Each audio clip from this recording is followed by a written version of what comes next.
शब्द सिद्ध साधित कसा होतो हेही बघणार आहोत. ओके, तर पहिले बघा हे उदाहरण आ जन्म.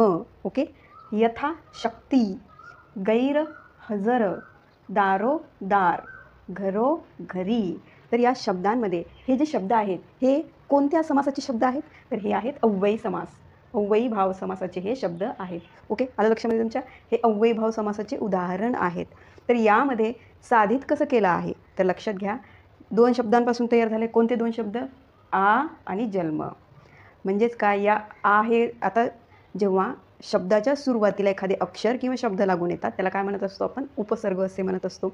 आणि अव्ययी भाव समासामध्ये शब्दाच्या सुरुवातीला उपसर्ग लागून येतात आणि त्या प्रत्येक उपसर्गाचा विशिष्ट असा अर्थ असतो. ओके, हे आपण उपसर्गाच्या या टॉपिकमध्ये सुद्धा बघितलं की प्रत्येक उपसर्गाचा स्वतःचा असा विशिष्ट अर्थ असतो.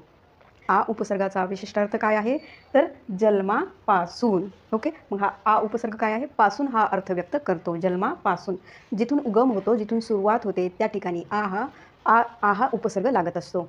नेक्स्ट आहे यथा शक्ती. यथा हे एक उपसर्ग आहे आणि शक्ती हा एक शब्द आहे आणि अशा उपसर्ग आणि शब्दापासून काय झालेला आहे? यथाशक्ती हा सामासिक शब्द तयार झालेला आहे. म्हणजे या यथाचा अर्थ काय आहे? यथाचा अर्थ आहे प्रमाणे. मग कोणाप्रमाणे? तर शक्तीप्रमाणे. अशा पद्धतीने या प्रत्येक उपसर्गाचा असा विशिष्ट अर्थ आपल्याला इथे पाहायला मिळतो आणि तो सामासिक शब्दांमध्ये सुद्धा आपल्याला त्याच्या कनेक्ट करता येतं. नेक्स्ट आहे गैरहजर. तर या ठिकाणी जो गैर हा शब्द आहे तो काय आहे? उपसर्ग आहे. शब्दाच्या सुरुवातीला आलेला आहे आणि उपसर्ग आहे. कोणता उपसर्ग आहे? तर फारसी उपसर्ग आहे. ओके, तर या ठिकाणी लक्षात घ्या, अशा गैरहजर शब्दाचा 2 शब्दांपासून, गैर आणि हजर या 2 शब्दांपासून एक शब्द तयार झाला, गैरहजर. त्यामधला जो गैर आहे तो उपसर्ग आहे. ओके, आणि तो साधित करतो हजर या शब्दाला. ओके, दार या शब्दापासून काय होत आहे? एक सामासिक शब्द तयार होत आहे, दारोदार. म्हणजे यातून काय होत आहे? पूर्णतः व्यापकता व्यापली जाते या शब्दांमध्ये.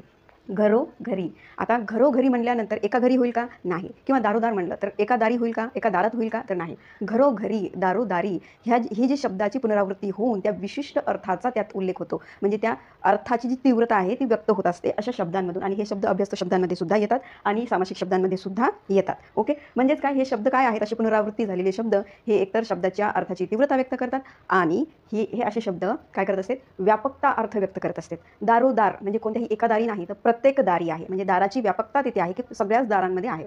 घरोघरी कोणत्याही एका घरी नाही आहे तर घरोघरी म्हटल्यानंतर प्रत्येक घरी तेच आहे असं इथे यातून अर्थ व्यक्त होत असतो.